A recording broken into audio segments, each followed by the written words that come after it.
Assalamualaikum warahmatullahi wabarakatuh. Salam guru penggerak. Perkenalkan, nama saya Meliana, calon guru penggerak angkatan 9 dari SD Negeri 127 Palembang.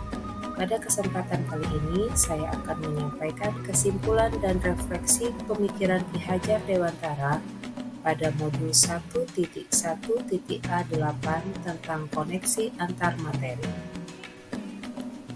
Kesimpulan pemikiran Ki Hajar Dewantara. Pengertian pendidikan dan pengajaran. Menurut Ki Hajar Dewantara, pengajaran merupakan salah satu bagian dari pendidikan. Pendidikan adalah menuntun segala kodrat yang ada pada anak-anak agar mereka dapat mencapai keselamatan dan kebahagiaan yang setinggi-tingginya, baik sebagai manusia dan anggota masyarakat.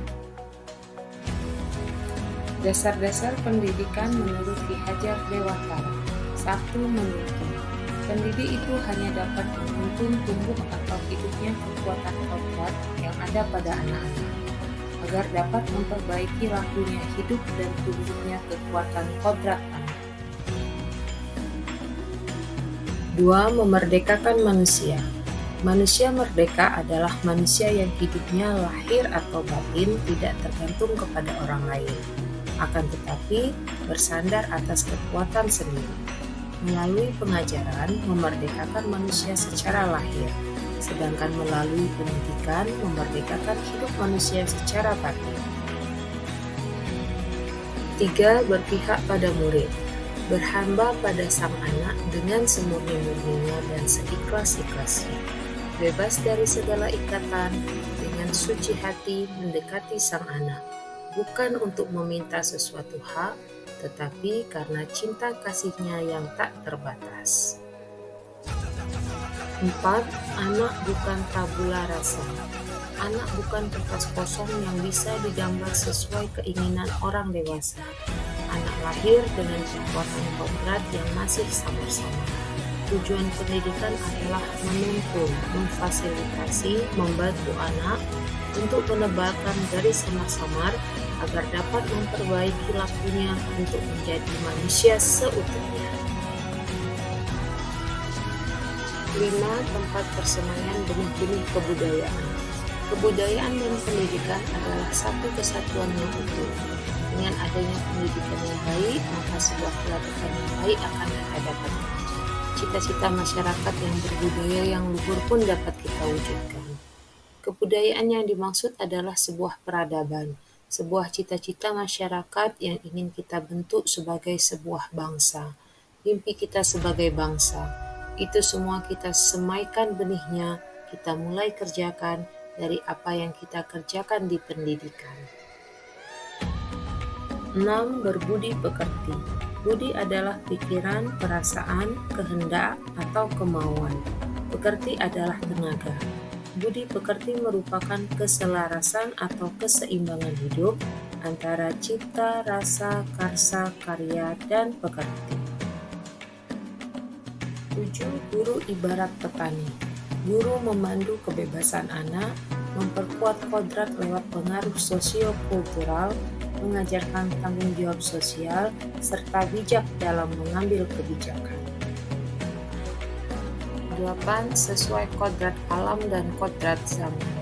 Kodrat alam adalah kekuatan, potensi, atau keadaan diri yang secara alamiah melekat pada diri peserta didik berupa sifat dan lingkungan di mana peserta didik berada. Kodrat zaman adalah kekuatan, potensi, keterampilan, atau keadaan diri peserta didik yang berubah sesuai dengan kondisi sosial, budaya masyarakat, atau perkembangan zaman. Maka setiap peserta didik berhak mendapatkan pendidikan yang sesuai dengan kodrat alam dan kodrat zamannya sendiri. Refleksi pemikiran Ki Hajar Dewantara. 3 pertanyaan refleksi. 1. Apa yang Anda percaya tentang murid dan pembelajaran di kelas sebelum Anda mempelajari modul 1.1? Sebelum saya mempelajari modul 1.1, saya percaya bahwa pertama, pembelajaran berpihak pada guru, bukan berpihak pada siswa. siswa hanya sebagai objek pembelajaran saja. Kedua, suasana kelas yang tertib, disiplin, dan siswa paham adalah fokus utama saya dalam pembelajaran. Ketiga, semua siswa harus dapat menguasai materi dan mencapai KKM. Jika gagal mencapai KKM, maka siswa dianggap gagal. Keempat, pencapaian tujuan belajar hanya dilihat dari aspek kognitif saja. Kelima, setiap siswa perlu mendapat perlakuan yang sama dalam proses pembelajaran. Pertanyaan kedua, apa yang berubah dari pemikiran atau perilaku Anda setelah mempelajari modul ini? Yang berubah dari pemikiran atau perilaku saya setelah mempelajari modul ini yaitu: pertama, pembelajaran harus menyenangkan dan berpihak pada siswa, sehingga siswa dapat merasakan pembelajaran yang lebih bermakna. Kedua, memberikan kebebasan pada siswa dalam menyelesaikan tugas-tugas pembelajarannya sesuai bakat, minat, dan kemampuannya. Ketiga, siswa harus sesuai kodratnya masing-masing. Tugas saya sebagai guru hanya dapat menuntun dan menghargai tumbuh kembang kodrat tersebut agar siswa dapat mencapai keselamatan dan kebahagiaan setinggi-tingginya. Keempat, pencapaian tujuan dan proses belajar seharusnya secara menyeluruh, meliputi aspek kognitif, afektif, psikomotorik, spiritual, sosial, dan budaya. Apa yang dapat segera Anda terapkan lebih baik agar kelas Anda mencerminkan pemikiran Ki Hajar Dewantara? Yang dapat segera saya terapkan lebih baik agar kelas saya mencerminkan pemikiran Ki Hajar Dewantara yaitu: pertama, menuntun siswa melakukan pembelajaran yang berpihak pada murid.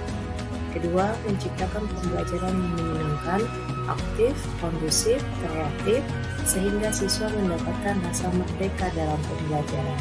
Ketiga, mengenali karakteristik dan kebutuhan siswa dalam proses pembelajaran.